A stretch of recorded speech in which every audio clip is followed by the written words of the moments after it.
Stop scrolling. For a moment, forget everything you believe about how the world works.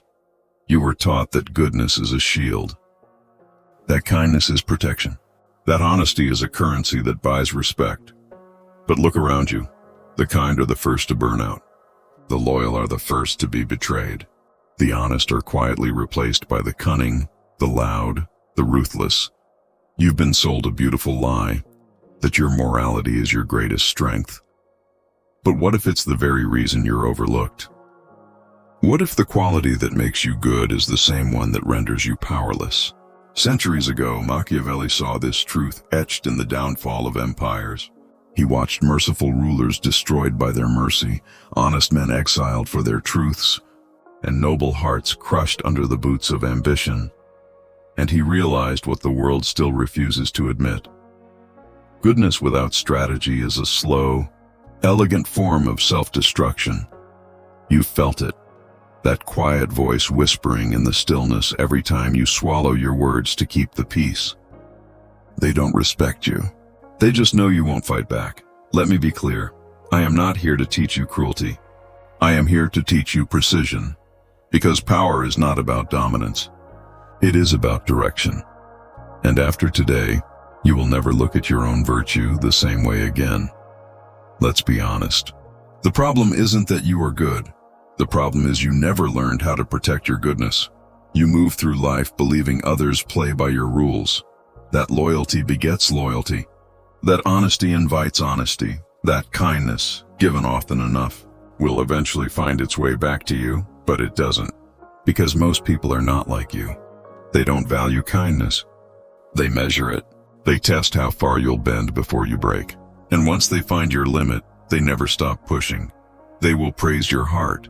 But what they truly admire is how easy it is to take from you. You call it empathy.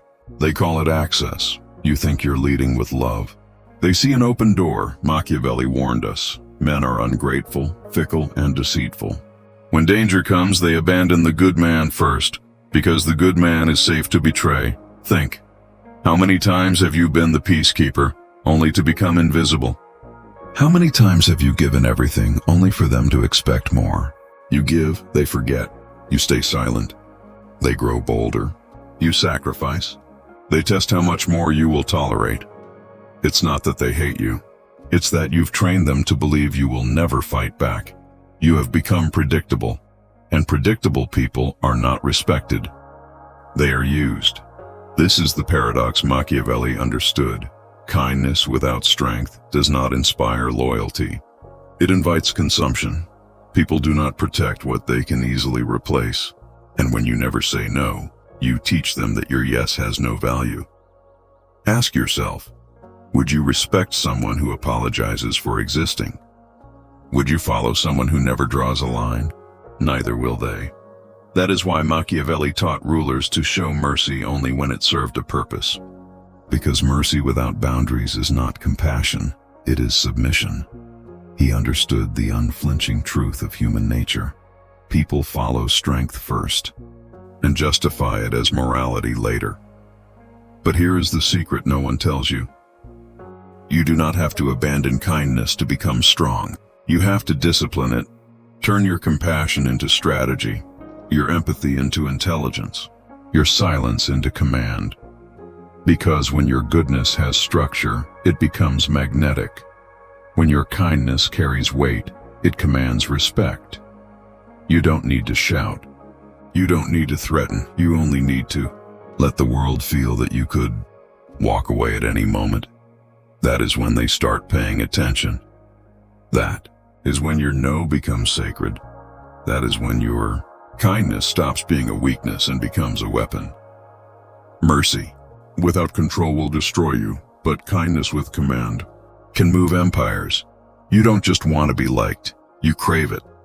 Not because you are weak, but because the world taught you that being loved is proof you are enough. Since childhood, you were trained to earn approval like oxygen, to smile when you wanted to scream, to stay quiet when your soul wanted to roar, to shrink just enough so no one would ever call you too much. And with every compromise, a small part of you disappeared. You became the peacekeeper, the fixer, the one who says, "I'm sorry," just to end the war. You tell yourself it's kindness, but Machiavelli would name it for what it is. Fear. Fear of rejection. Fear of being misunderstood. Fear that if you stop being good, no one will choose you. That is the hidden cost of needing to be loved. You stop being real. You become a reflection, polished, harmless, predictable. Machiavelli wrote, "He who builds his power on the love of others builds on sand." Because love is fickle. It shifts with emotion, with convenience, with gain. And yet this is what most people chase: to be liked, accepted, understood. They confuse visibility with value and affection with respect. But being seen is not the same as being valued, and being loved is not the same as being safe. Look at your life. How many times have you said yes while every bone in your body screamed no? How many times has your silence bought peace, only to cost you your self-respect? And how many of those who claim to love you vanished when you stopped performing? That is the truth, isn't it? People don't fall in love with who you are.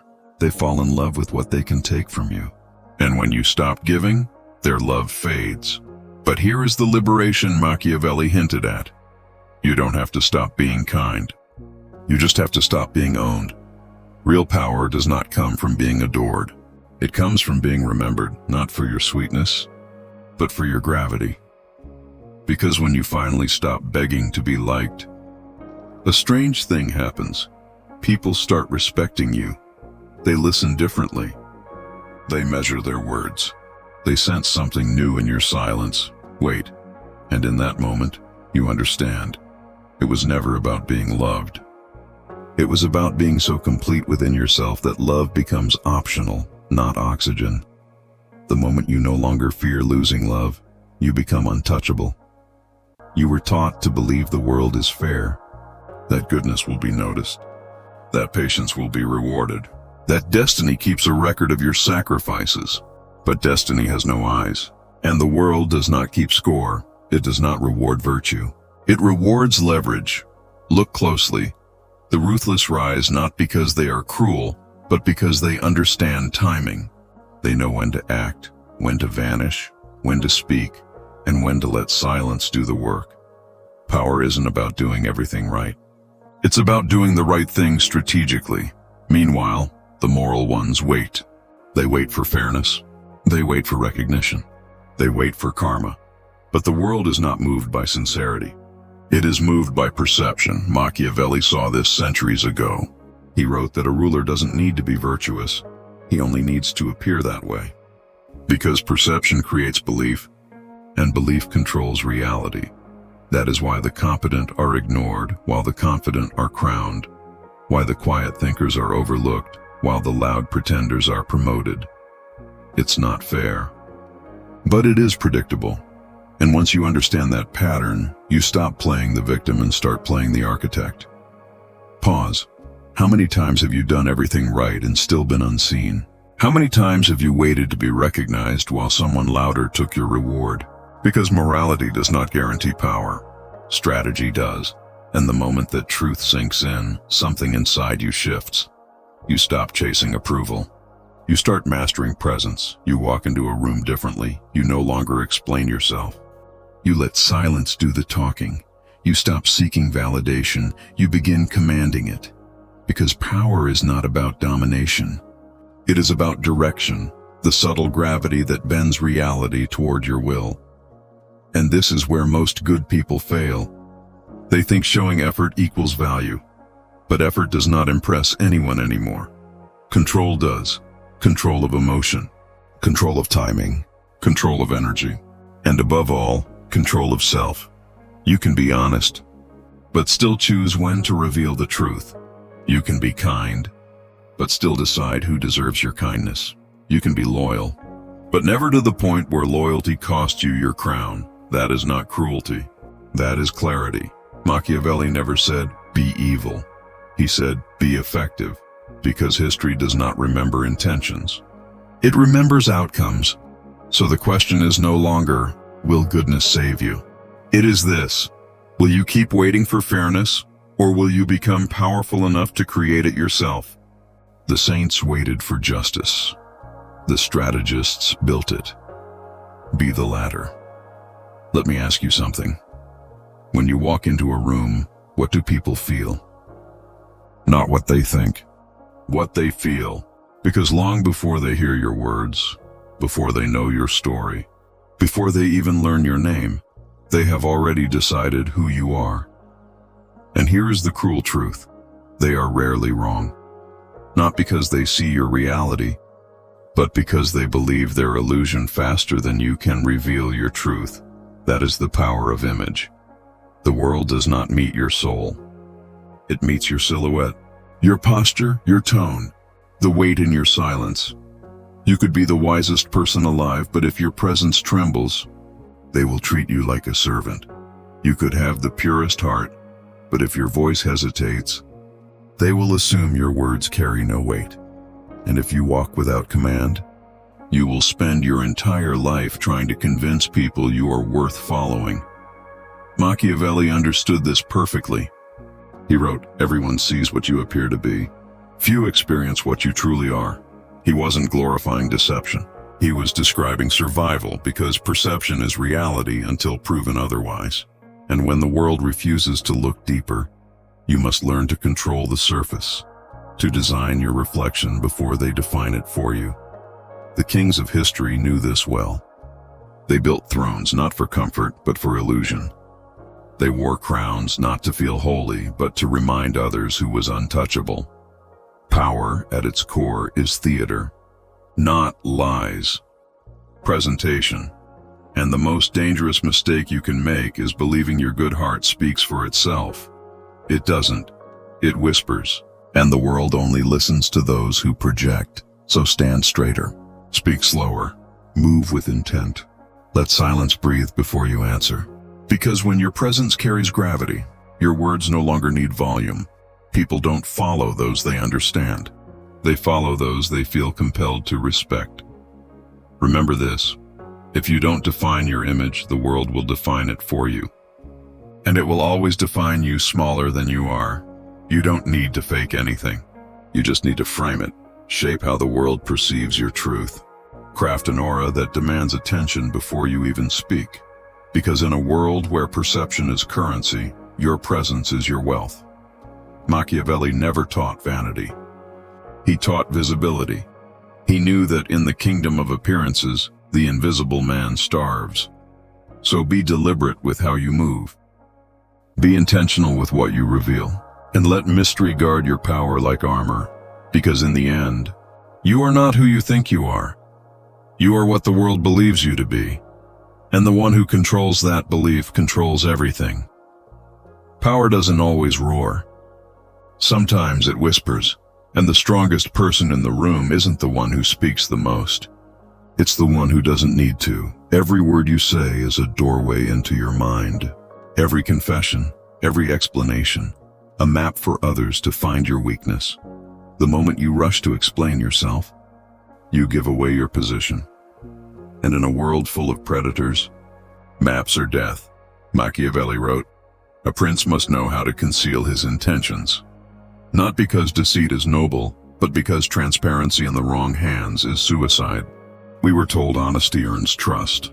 It doesn't. It earns exposure, and exposure invites manipulation.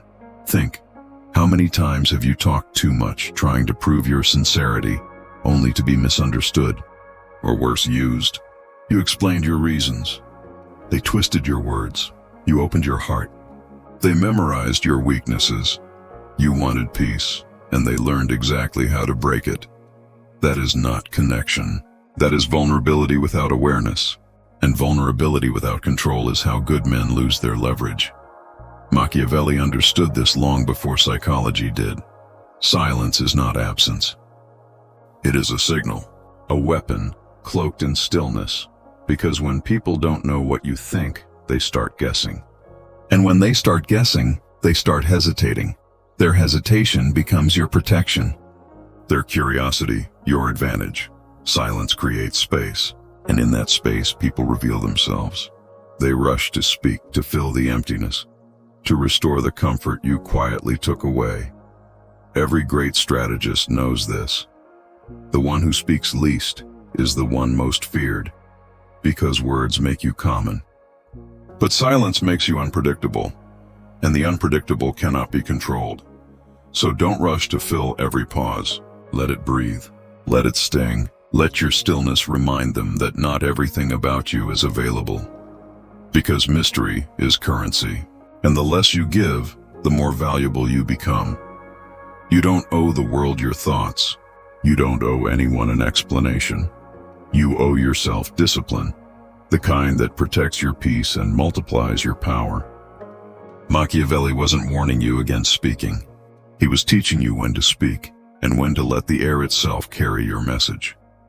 So the next time someone demands your truth, pause, look at them, smile softly, and remember, the silence that follows a question is sometimes the loudest answer of all.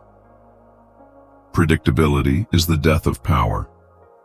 Because once people know how you'll react, they no longer need to fight you. They just need to manage you. They know what words make you angry. They know how to guilt you into helping. They know which silence breaks you first, and in that moment, you're no longer human to them. You're a pattern, a system they can manipulate. Machiavelli saw this centuries ago. He watched rulers fall not because they were weak, but because they were predictable, loved for their consistency, and destroyed for their transparency. He wrote, "A prince who is always predictable soon finds himself ruled by those who study him." Think about that. The ones who watched him longest, his allies, his lovers, his enemies, they learned his rhythm. And once they learned his rhythm, they learned how to break him. The same happens to you. Every emotional habit you repeat becomes a map to your undoing. Every apology you offer too quickly. Every kindness you give without thought. Every argument you handle the same way. It all becomes data, and people use that data. You call it love. They call it leverage. You think you're building a connection. They're building control. That is why unpredictability isn't chaos. It is controlled through uncertainty. When people don't know what you'll do next, they can't prepare. They can't manipulate. They can't dominate. Unpredictability keeps them alert. And that alertness becomes respect, because people don't fear aggression. They fear ambiguity. They fear not knowing where you stand. That hesitation you create, that pause in their mind, that is your protection. That is your throne. You've felt it before, haven't you? That moment when someone looked at you and you couldn't read them. Your pulse changed. Your breath slowed. You became careful. That is power. Machiavelli never said, "Be cruel." He said, "Be unreadable." Because mystery is leverage, and leverage is survival. So stop giving the world a manual on how to reach you. Stop announcing your emotions. Stop showing your patterns. Let them wonder if your silence means peace or preparation. Let them question if your kindness hides a limit. Let them guess whether you're watching or waiting. Because in that uncertainty, you become untouchable. When people can't predict you, they start respecting you. They tread lightly. They measure their words. They doubt their assumptions. That isn't intimidation. That is equilibrium. Unpredictability keeps the balance of power in your hands. It turns every encounter into a quiet negotiation on your terms. So from this day forward, move like water, speak like thunder, and let them never again know what storm hides behind your silence. We were raised to believe that closeness builds connection, that the more available you are, the more people will love you, that the more you give, the more you'll be valued. But Machiavelli knew better. He warned, familiarity breeds contempt. Because what is always within reach is never seen as rare. Respect doesn't grow from constant presence. It is born from the echo of your absence. Think. You text first. You show up first. You fix things first. And at some point your presence stops being appreciated. It becomes expected. And everything that becomes expected eventually becomes invisible. The world doesn't cherish abundance. It worships scarcity. A voice that's always speaking fades into background noise. A hand that's always helping becomes a tool, not a treasure. A heart that's always available stops being respected because it's never missed. You've been told loyalty means staying. But true loyalty from others is born only when your absence is felt. Machiavelli understood this long before psychology named it. He saw that power depends on perceived value, and perceived value rises when access decreases. That's why kings rarely walked among their people. That's why leaders spoke little. That's why silence could echo louder than speech. Because when you are not everywhere, everywhere begins to look for you. So the next time you feel the urge to explain, to defend, to show up again just to prove you care, don't withdraw. Disappear just enough for your presence to mature into meaning. Let them taste your absence. Let them sit in the silence you leave behind. Because in that silence, they remember your worth. They realize what they took for granted. They begin to miss the gravity that once centered them. This isn't arrogance. It's design. Absence is the sculpture of reverence. Think of the moon. It doesn't beg for attention. It simply withdraws, and the night misses it. That is how you create respect that lasts. By refusing to be overexposed, by protecting your time like sacred territory, by appearing only when your presence has weight. Because every time you show up out of fear of being forgotten, you teach the world that your presence is cheap, and cheap presence will never command high respect. Machiavelli's brilliance wasn't cruelty. It was rhythm, the rhythm of appearing and vanishing with purpose. That is what made kings look divine, and powerful men untouchable. So be deliberate with your distance. Disappear when they expect you. Most return when they least deserve it. Let your silence create curiosity. Let your distance breed gravity. Because when your absence has power, your presence becomes unforgettable. Power isn't measured by how loud you speak. It's measured by how little the world can shake you. Most people think emotion is the truth.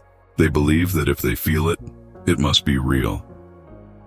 But emotion is the easiest way to lose control. And once you lose control, you lose the game. Machiavelli understood this better than anyone. He wrote, "A ruler must act, not react. Because reaction is a leash, and whoever pulls it owns you." Think, how many times have you given your power away? Not by force, but by feeling too much. You were provoked, and you exploded. You were insulted, and you defended yourself. You were challenged, and you needed to prove something. In those moments, you weren't leading the situation. You were being led by it.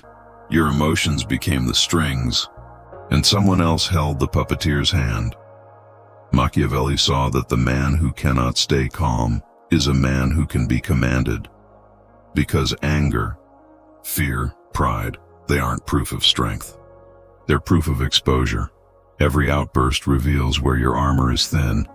Every emotional spike shows where you can be controlled. And believe me, those who seek power are always watching. He would have told you this. To rule others, you must first rule yourself. That isn't philosophy. That is survival. The calm mind isn't emotionless. It is precise. It doesn't drown in feeling. It directs feeling, like a general directing soldiers on a battlefield. When others rage, it observes. When others panic, it calculates. When others demand answers, it lets silence do the talking. That is dominance, the quiet that unnerves, the stillness that commands, the presence that whispers, "I am in control." Because people mistake loudness for strength. But the most powerful ones speak softly, move slowly, and decide late. They aren't carried by emotion. They carry emotion like a blade, unsheathed only when necessary. You've felt this before, haven't you? That one person who doesn't flinch under pressure, who doesn't rush to defend himself, who doesn't react, and somehow the entire room bends around their calm. That isn't magic. That is mastery, the art of inner silence, the discipline of not dancing to the rhythm of chaos. Because chaos is always hungry. It feeds on your attention, your outrage, your reaction. Starve it, and it dies. The calm mind is a storm contained. A weapon hidden in serenity. It doesn't chase control. It is control. And once you learn to stay centered while the world trembles, you'll feel something shift. People start orbiting around your calm. They trust you more. They fear you more. They need your stability to survive their own storms. That is when you stop being human in their eyes and become gravity. So the next time someone provokes you, pause. Let their chaos crash against your silence. Because nothing terrifies a manipulator more than the one who refuses to dance. Machiavelli's wisdom was never about cruelty. It was about control, because the one who controls emotion controls perception, and the one who controls perception controls the world. The impatient man burns his victories before he earns them. He rushes to speak, to prove, to move, believing that speed means strength. But Machiavelli knew better. He wrote, "Fortune favors the man who knows when to wait, because timing is power, and every act done too soon is indistinguishable from weakness. The modern world worships urgency. Move fast, they say. Decide now. React first. But urgency is just panic wearing the mask of confidence. Real strength waits. It studies. It watches. It lets chaos reveal its own pattern. Because the hunter who fires first usually misses. But the one who waits, who listens to the forest breathe, never wastes an arrow. Strategic patience is not passivity. It is controlled stillness. It's the pause between knowing and acting. The silence before precision. Machiavelli saw it in kings and generals alike. The reckless ones charged first and died forgotten. The patient ones struck once and rewrote history. Because the man who can wait controls everyone who can't. He lets others exhaust themselves with motion. He lets their desperation expose their flaws, and when they've burned their energy, when their guard is down, when silence has turned their thoughts against them, that is when he moves. One strike, one sentence, one decision, and the world shifts. That is power, not volume, not effort, precision. The art of letting others destroy themselves while you prepare quietly for your moment. So let them laugh. Let them underestimate you. Let them think your silence means surrender. Because when your time comes, when the conditions align, your smallest gesture will echo louder than all their noise combined. Machiavelli understood this truth.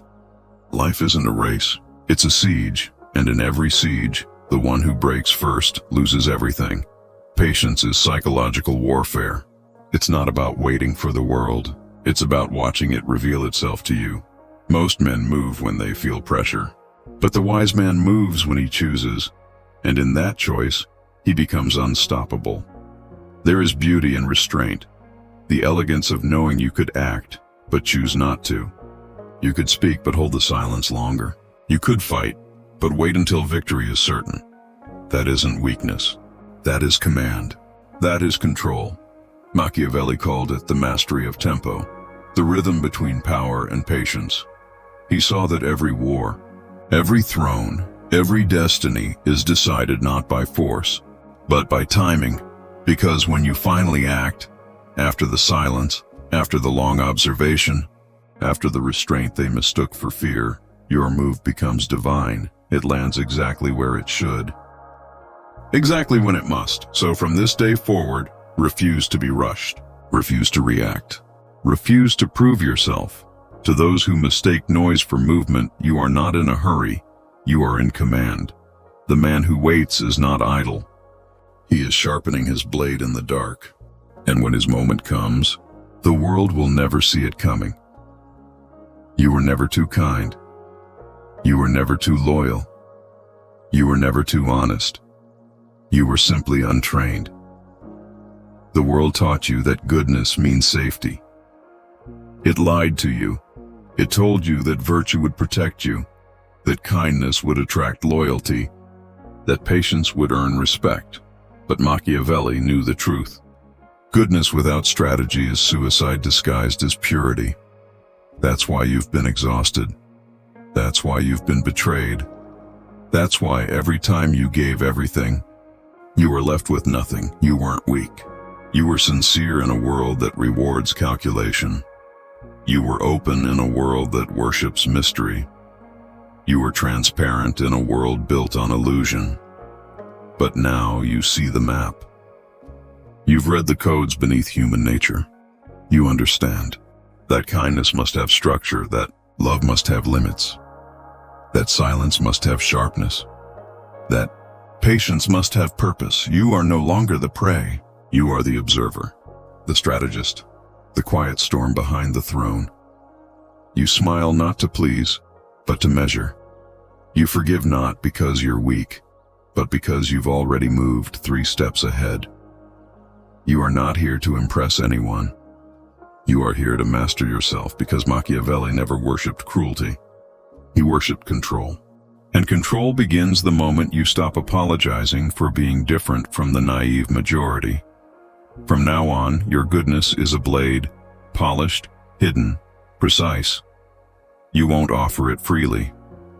You'll use it intentionally, and when you act, it will be clean, measured, final. That is the evolution of goodness, not to destroy what makes you human, but to guard it, to ensure your light can survive the dark. Look at your life. Every boundary you didn't set, every yes you regret, every silence that cost you your peace. They weren't failures. They were training. Every betrayal sharpened you. Every rejection purified you. Every disappointment was a lesson written in fire. You are not the same person who started this journey. You're colder now, quieter, more deliberate. But that's not loss. That's transformation. Because warmth without edges is weakness. And now your warmth has form. It has weight. It has rules. Machiavelli would have smiled at this version of you. He would have said, "You finally understand. Mercy and power can share the same heart." And that's the point. You don't need to stop being good. You just need to stop being predictable. Stop being accessible. Stop being afraid to let silence speak for you. Because the moment you combine virtue with vision, kindness with calculation, empathy with edge, you become something the world cannot exploit. You become untouchable. So let this be your declaration. From this day forward, my goodness serves me. It no longer betrays me. You don't owe the world your softness. You owe it your strategy. You owe it your presence when it matters, and your absence when it teaches. Now, breathe, slowly, deeply. You've just crossed the line between being good and being wise, because when wisdom wears kindness like armor, even the wolves bow.